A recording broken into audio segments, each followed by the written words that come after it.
President Carter's United Nations address this evening will be carried live on CBS beginning at 7:30 Eastern Time. During that town meeting he attended in Clinton, Massachusetts last night, Mr. Carter talked about a Middle East peace, and that triggered a flurry of diplomatic questions today. The president had said one solution to the Palestinian problem should be a homeland for refugees, but he did not elaborate. The remark appeared to be the latest in a string of surprises he has sprung on the foreign policy experts, both his own and those of other nations, as Marvin Kalb reports.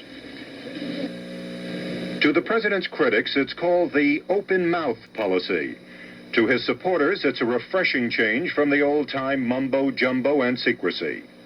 Either way, it is clear Mr. Carter's eagerness to expose his knowledge about foreign policy has baffled diplomats along Embassy Row, confused and embarrassed his own bureaucracy, and created a bewildering international situation. At his town hall meeting last I could go back and talk about Nazi Germany, and I do it without any concerns whatsoever. And if people can't start drawing the parallels, well, you're just stupid, or you have your head in the sand, or you're one of them. It's just staggering that people that I know, people that I grew up with, could still even consider voting for this autocrat.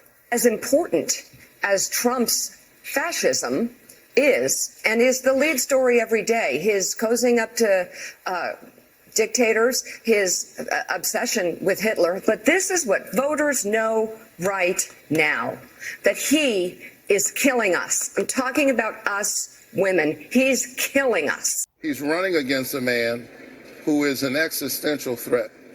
Donald Trump is a plague on the American conscience and the American nation. Donald Trump is an existential threat to whom the antidote is Joe Biden. I think that Donald Trump is the most grave threat that we will face to our democracy in our lifetime.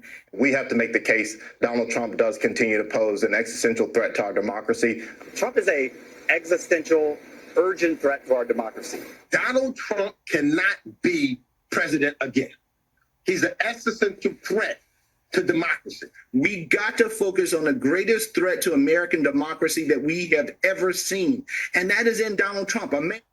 And that's the way it is. Friday, March 6th, 1981. I'll be away on assignment, and Dan Rather will be sitting in here for the next few years. Good night.